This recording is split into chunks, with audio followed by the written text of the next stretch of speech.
All right, what we're going to talk about here today, we're going to be primarily talking about westward expansion. But of course, going hand in hand with that, we're going to talk about the concept of manifest destiny, which kind of, in a way, kind of guides a lot of the westward expansion, just territorial expansion that we had in the 19th century. So today, pretty much everything we're talking about is how we got land and the effects of that. All right, so the first thing we're going to do is we're going to start off with definition. Please do not copy down that quote. This is unnecessary. But let's first talk about what manifest destiny is. So manifest destiny is kind of sometimes a hard concept to nail down because it means a lot of different things. Okay? But in general, let's first just objectively define it. Manifest destiny was a term that Americans coined and used in the 19th century to describe not only our willingness, but our right to expand westward and to conquer all of what will become the contiguous United States and North America. Okay? Embedded in that is this idea. If you look at that quote, that's one of the first we now know on record quotes where manifest destiny was used. We don't know for sure if that was where it was coined. But it also implies some things like, for example, this land was given to us. Even a God-given thing given to us, so that we could then spread out our country and prove, that our democratic Republican experiment was, valid.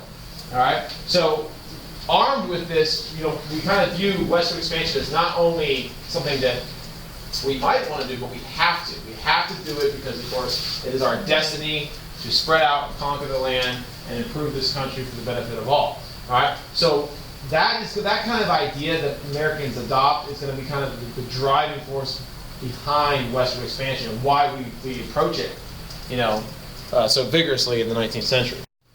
All right, if you look at this picture, this is a picture from, kind of around the time period we're looking at. It's very famous. It's been on the exam several times, and you may see it again. It's called American Progress. And even the name, and you look at the name and you look at the picture, it's kind of telling you about how the American psyche worked when it came to looking at westward expansion. We saw westward expansion as the march of progress. If you look at this picture here, the picture, you have Columbia. That's the woman. Columbia was the symbol of America used commonly throughout the 19th century. And there she is heading westward. She's heading from the light of civilization towards that darkness of the uncivilized or unstructured frontier. Okay? And with her, she brings all these elements of expansion and travel. You have the miners and the Conestoga wagon. And way in the background is actually a locomotive train. Okay? And they are bringing people westward. And this was the march of progress, American progress, the progress westward. That's how Americans looked at it.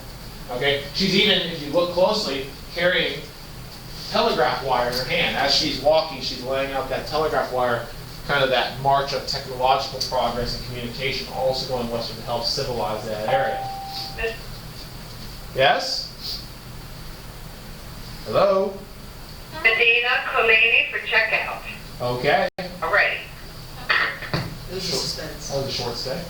Okay. So, anyways, this picture kind of gives you an idea of how Americans viewed things. Doesn't necessarily mean it was the only way, but this is the way they viewed things in the 19th century. Most Americans. All right. Now let's go on to a really big topic. Let's talk about Texan independence, because this is going to be one of the bigger topics from this time period in the chapter. All right. So we're talking a little bit about Texas. Okay. All right, so to start off with, let's talk about Texas. Originally, it's not labeled as such on this map, because this map is going back to the 1820s. Okay? But originally, well, first of all, originally Mexico at one point was part of the Spanish Empire. Okay? However, eventually, down the road, the Mexicans, people, they eventually declared their independence from Spain. And at the time where we come into the picture here in the 1840s, Texas, at the time, was just a part of Mexico. Mexico actually, at this time, stretched all the way up into what is today the southwestern United States. This was all part of Mexico. Mexico was actually a very large country that stretched much further than it does today. So Texas was part of that. Okay?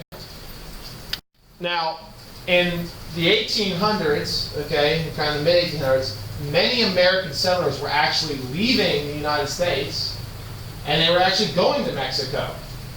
Okay? We always talk about today about the influx of immigrants from Mexico to the United States. Well, in the mid-1800s, it was just the opposite. We had thousands and thousands of American settlers leaving the United States, and they were actually immigrating to Mexico because, of course, there was a lot of land out there that was, cheaply available. Okay? In fact, some people like, for example, Stephen Austin, which Austin, Texas is named after. He's kind of an important founding father of Texas because he was kind of one of the early people who actually helped orchestrate this massive movement of American settlers into Texas. Okay, Sam Houston also becomes a very important leader, and he'll become instrumental in the Texan Revolution, which we're about to talk about in a minute. But anyways, the idea is this. Texas is part of Mexico. However, there is a very large percentage of American-born settlers living there. Okay? Now, many of these settlers brought with them American traditions and ideals, and also they also brought something else. They brought slaves. They brought African slaves. Okay, which Mexico is going to outlaw, which is going to cause some tension between the American settlers and the government there. Okay, so in 1845, with Manifest Destiny on our minds, we sent this guy named John Slidell to Mexico with the purpose of proposing a purchase of Mexican land in what is the American Southwest. Okay? We wanted to get, first of all, we wanted Mexico to recognize our southern border at the Rio Grande in that disputed territory. Then we wanted to purchase the New Mexico territory, which is back then pretty much the American Southwest. And then we also wanted to purchase California, okay, which we were willing to spend a pretty hefty price for because we were basically saying, hey, name your price, we'll pay it. Okay. Now, Slidell, his mission was immediately rejected by the Mexican government. Okay, it was flatly rejected. Number one, they didn't want to sell their land. They wanted to keep it. But also, let's not forget, we had just annexed Texas right from out underneath their noses. And they were not too happy with that. They still had hard feelings. Okay? So the Mexican government flatly refused, which many Americans were angered by. Many Americans have said that how sternly they rejected us, it was a national insult to us. And that we had to respond. I mean, there were people already clamoring for war over just the fact that they rejected our offer. But, going to war over something like this, that would be very trivial. We can't do that. But at the same time, we want the land. And we are willing to fight. So we were stuck in a situation where we can't really go to war because we don't have a good cause, yet we are willing to go to war to get the land. So something had to give. So ultimately, what ends up happening in Texas is this. The American settlers there, who have been used to enjoying life with all the privileges that come with being American citizens, don't like some of the rules that the Mexican government is laying down on them. They don't like that they're telling them that you can't bring in any more slaves and slavery is outlawed. They don't like that they're being told that the official state religion is Catholicism, because most of them are Protestant. And they don't like that there's actually an effort by the Mexican government to restrict the number of Americans coming in, because they're kind of concerned that Texas is becoming too Americanized. Okay? So what ends up happening, and I'm trying to shorten this a little bit, but what ends up happening is many of the Texan settlers, which are mostly Americans, they decide that they are going to break away from Mexico. And they are going to declare their independence, much like we did when we declared our independence from Britain in 1776. So they draft a Declaration of Independence, and they send that to Mexico and say, okay, we're out of here, we're done. Okay, now, just like with Britain in 1776, Mexico had no intention of letting Texas go. Okay, this was not something that they were just going to let happen.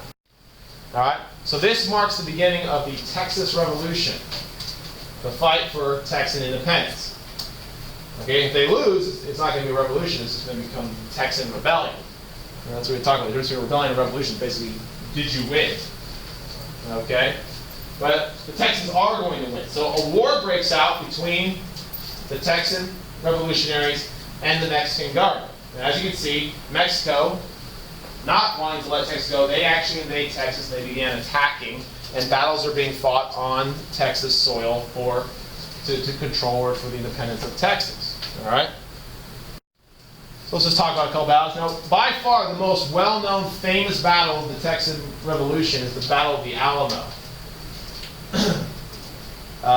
The Alamo really, of all the things that people remember, is probably the thing they remember most. Despite the fact that the Battle of the Alamo really did not have a really significant impact on the overall outcome of the war in terms of military matters. You know, it wasn't like it was some turning point. It wasn't like an army was completely destroyed and they were out of the picture.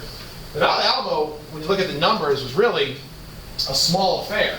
But it becomes important because it kind of becomes the symbol of Texas independence. So the Alamo was this little, it used to be a Spanish mission where they converted the Indians to Catholicism, but the Texans turned it into a fort.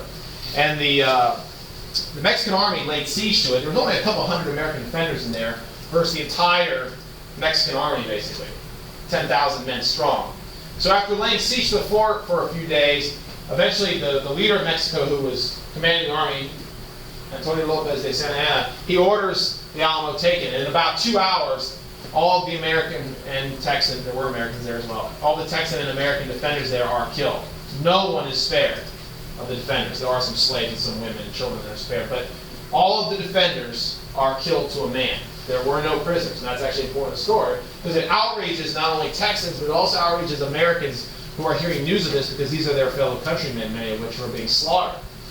Okay? So there's a lot of stories that came out of this, and of course, there were some very prominent people at the Alamo. By far, one of the most famous Americans that ever lived up to this point was actually at the Alamo. Davy Crockett. Davy Crockett was a famed frontiersman and former United States congressman. He was at the Alamo, and he was killed along with all the other defenders. So this news was big. Okay? And what ends up happening, because the Alamo, news of this revolution spreads more. There's more and more of an outpouring of support for the revolution. Americans even leave their homes and they come to Texas to help fight, okay, with the Texan revolutionaries. So the whole idea to remember the Alamo really did have a huge impact on the war. Even though the Battle of the Alamo really was insignificant, okay, in terms of the grand scheme of warfare, the effect it had on the Texan morale and the support from Americans, that was the huge part. And that's why the Alamo obviously gets so much attention today. All right, now the battle that really matters when it comes to actual military matters is the final battle. It's not, I'm only talking about a couple here, but there are many others. But the final battle of the war is the Battle of San Jacinto. Okay, and what happens here is the Texans manage to rout the Mexican army, and in the process they actually capture the leader of Mexico, okay, the equivalent of their president, Santa Anna.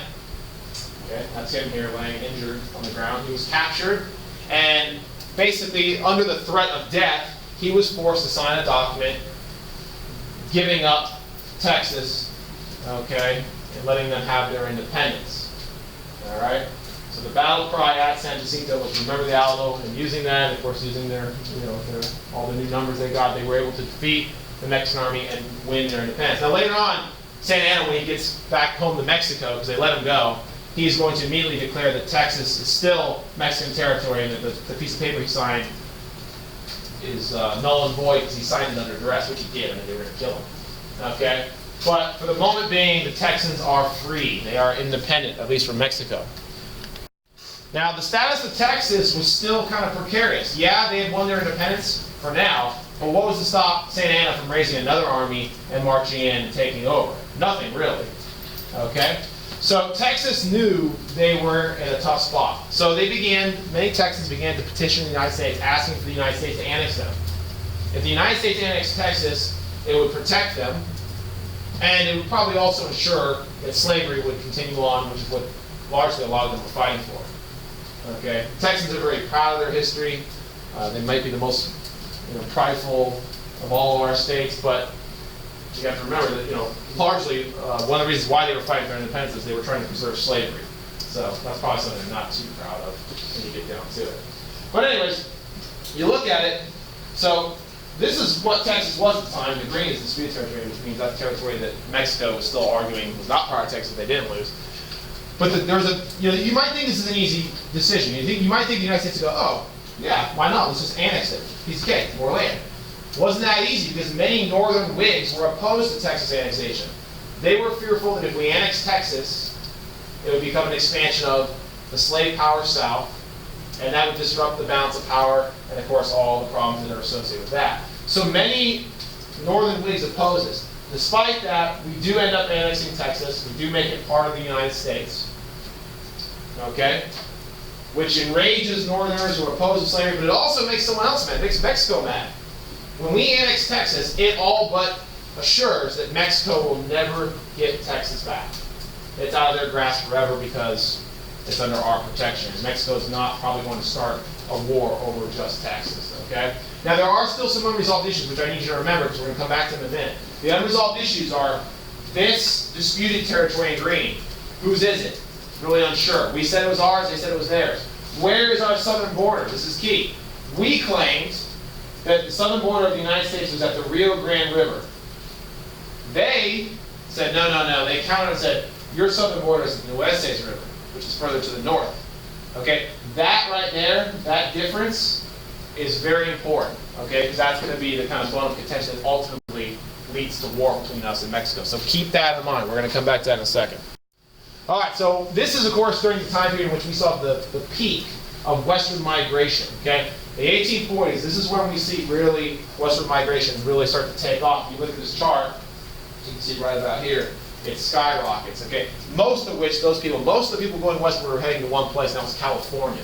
California was the #1 destination, okay? And one of the reasons why, which we'll look at later, is gold, the gold rush, okay? 1848, gold was discovered in California, and in 1849, we have a massive exodus of people. 250,000 people go westward between 1840 and 1860. Okay? How they were getting westward, we saw the video, they were going on Overland Trails. There was no easy way to go west in those days. There was no railroad yet. Okay? Sea was really not an option, so most families did this. They sold, they put all their money together. This was expensive. This wasn't something that poor people did. You had to have money to even try this. You had to accumulate a lot of money, you had to buy provisions, you had to get a wagon, you had to get oxen, and then you had to make the journey, which could take months, depending where you start from, 2 to 3 months. And it was dangerous. We saw the video talking about all the death on the road. They had to worry about the weather. They had to worry about hostile Native American tribes. They had to worry about even time itself, because if you didn't make it through the Rockies by winter, it was a death sentence. You got trapped in the Rockies, you were done for, just like the Donner Party, which only a handful survived. And of course, they had to resort to cannibalism. Okay, so this was not easy. So there were some trails that had been kind of pioneered before them, the so-called California Trail, the Santa Fe Trail, the Oregon Trail, okay, which that sweet game that no one in their classes knew about was the name. Who here's the Oregon Trail? My child. Wait, what? What's it? The Oregon Trail. Oh, yeah. So the other classes like, Wait, what is that? I've It's a never computer. heard of it. What? okay, hold on. Hold on. So, this is what we're looking at here, okay? So this, you have to remember, we have to picture, this territory was, uncharted in a lot of ways. People have been out there, but for the most part, it was very sparsely populated. And, mostly people out there, there were some, people who had went out there for traps and things like that, but mostly it was Native Americans. But it was not developed, there were no roads, so they were going out. This was the frontier. Okay, and it's hard for us to imagine. We don't have a lot of unspoiled America left. Except if you look at some of our national parks like Yosemite or something like that, which then you can see a little bit of what the United States used to look like. But it was a very dangerous journey. But even still, people took the chance because the payoff was huge if you could make it. Now let's talk about our northwest boundary. The last time we talked about Oregon, we talked about how the United States decided to share that territory with England. We had a joint occupation. By the 1840s, we are not feeling so, we're not really kind of in the sharing mood anymore, I guess I'd say. Okay, the whole idea of manifest destiny, this land is ours. It was put here for us. When I say us, I mean Americans. It wasn't put here for us and the British. That's the way we view things. So we had to have this land. Now at the time, Oregon was all this territory you see here, both red and green. And many Americans believed that we, by right, should have access to all of Oregon. Meaning, all the way up to the 54-40 line. So many Americans believed that we should have all this territory that they actually had a slogan in the 1840s. It's 54-40 or fight, meaning we are going to get all of Oregon or we are going to fight you for it. Now who are we going to fight? Well, we're threatening Britain, which is probably not a good idea. Now we talked a big game about fighting for it, but ultimately we settled for much less. Okay, ultimately what we ended up doing, it was kind of a logical thing, we settled for a northern border that was much further to the south. We extended the line from the previous treaty all the way across, okay, and we gained exclusive rights to everything south, okay, of this border, and of course north of it became exclusively Canadian rights. Okay, so we said 54-45, is pretty bold talk and pretty, aggressive, but at the end we weren't really, weren't that committed to the idea. So this is actually our current northwestern border today. So slowly but surely the United States is taking shape. Okay, we've really only got one major chunk of land we have to figure out how we got. Okay, that'll be our next one. All right, so now we're going to talk about the war with Mexico. Okay, the Mexican-American War, the Mexican War, it's got a couple different names, but they're all the same. Okay, the war with Mexico. Okay, so in 1845, with Manifest Destiny on our minds, we sent this guy named John Slidell to Mexico with the purpose of proposing a purchase of Mexican land in what is the American Southwest. Okay? We wanted to get, first of all, we wanted Mexico to recognize our southern border at the Rio Grande in that disputed territory. Then we wanted to purchase the New Mexico territory, which is back then pretty much the American Southwest. And then we also wanted to purchase California, okay, which we were willing to spend a pretty hefty price for, because we were basically saying, hey, name your price, we'll pay it. Okay? Now, Slidell, his mission was immediately rejected by the Mexican government. Okay? It was flatly rejected. Number one, they didn't want to sell their land, they wanted to keep it. But also, let's not forget, we had just annexed Texas right from out underneath their noses. And they were not too happy with that. They still had hard feelings. Okay? So the Mexican government flatly refused, which many Americans were angered by. Many Americans have said that how sternly they rejected us, it was a national insult to us. And that we had to respond. I mean, there were people already clamoring for war over just the fact that they rejected our offer. But going to war over something like this, that would be very trivial. We can't do that. But at the same time, we want the land. And we are willing to fight. So we were stuck in a situation where we can't really go to war because we don't have a good cause, yet we are willing to go to war to get the land. So something had to give. All right, so how did war eventually come out? Well, it happens in a pretty shady way. President Polk, who was president at the time, who wanted to take this land, he ordered a military regiment under the command of a guy named General Zachary Taylor. Zachary Taylor, who will later become President of the United States, same Zachary Taylor. And so President Polk orders Zachary Taylor and his men to go down into the disputed territory between us and Mexico. Okay? Probably knowing, we can't say for sure, probably knowing full well that he's trying to provoke a fight. By sending troops into the disputed territory, okay, a territory that both sides were claiming, okay, we are threatening the Mexican government. So, lo and behold, it's probably not surprising, our troops eventually provoke a response. There is a skirmish between American troops and Mexican troops in which about 16 Americans are killed. Okay? Now immediately, President Polk declared that Americans have been killed on American soil. We have been attacked on our home soil, and this had been an unprovoked attack that we had been responsible for. Okay? And many Americans then said, okay, there it is. Let's go to war. They attacked us. Okay? Which is true. They did attack us, but of course we were kind of, sort of, in a weird area that may or may not have been ours. It's hard to say. Okay? In fact, not everyone agreed with this war. This war actually had a lot of opposition. Northern Whigs, many of which actually condemned the war. Okay? In fact, Abraham Lincoln at the time was a young Whig congressman. He actually opposed the war, and he demanded that they show on a map. He called it the spot resolution. He said, I want you to show me on a map, President Polk, where our men died. Because he was trying to say, I'm not so sure they died on American soil. I think they might have died on Mexican soil, and if they did, we didn't have a cause for war. Ultimately, though, the call for war in America was too strong, as it usually is, and Congress declared war on Mexico. Okay, so we are going to war, whether the causes are just or not. We're going to war.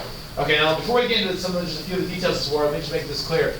This war is pretty straightforward. From beginning to finish, I would say the war is firmly in control by the United States. There's really never a time in this war where our victory is seriously threatened. okay, simply overpowered the Mexican army. Okay, they were not a match for us. So ultimately, as you can see, most of the battles were fought in Mexico. We went on the offensive, we invaded their territory, we laid siege to their cities, we blockaded their ports, crippling them, and ultimately defeated them in a fairly short war. All right, now, before we get to the end of the war, let's talk about the beginning. Now, even before we went to war, there was already concerns that if we go to war and win,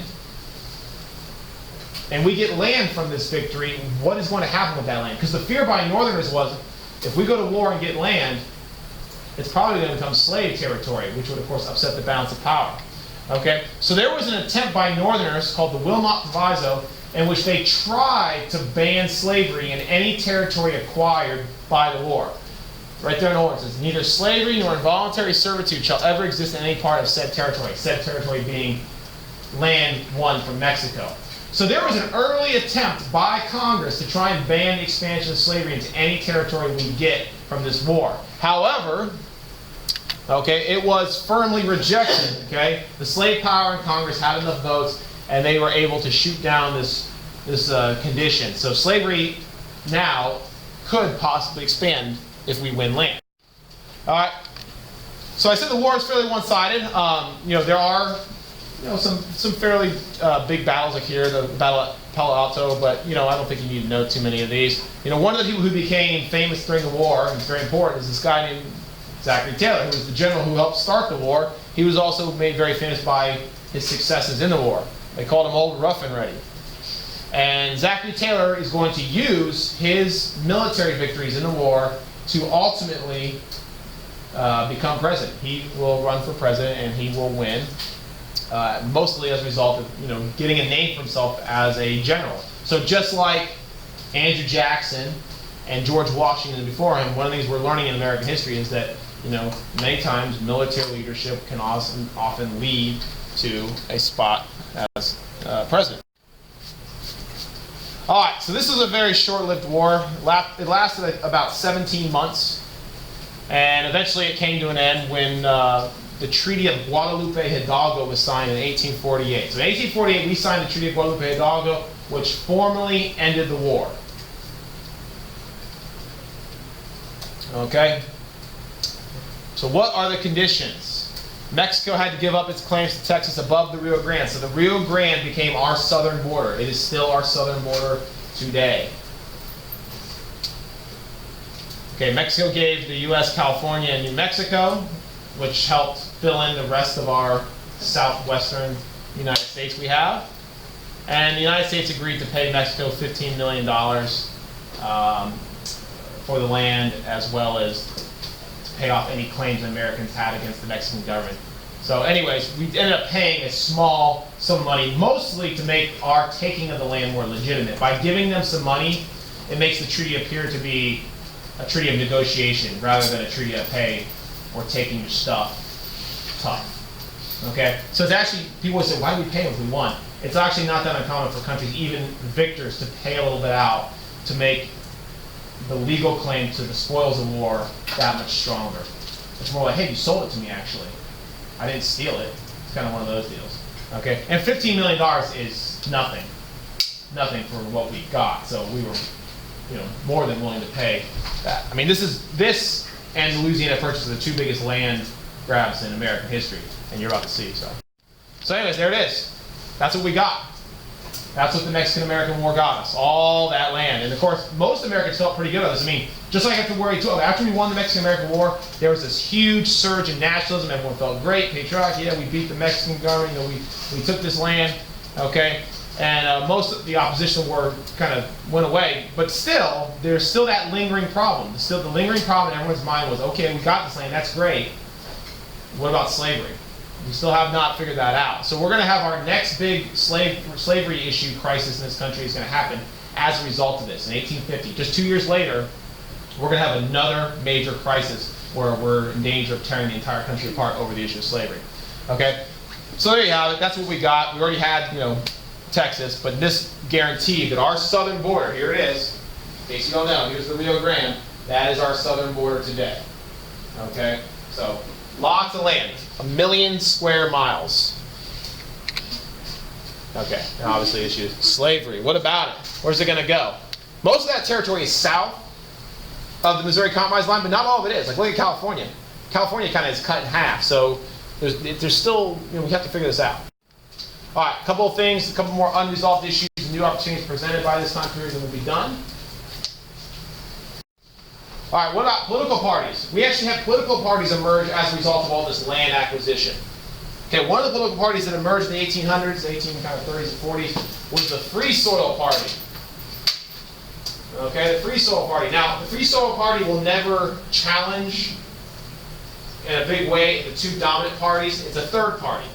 It's a third alternative to the two major parties. What were the two major parties in the 1840s? Whigs and Democrats. Good, okay. So they were our two main parties, so every other party was an offshoot, whether it be the Know-Nothings, okay, or in this case, the Free Soil Party. I'm supposed to be at a meeting.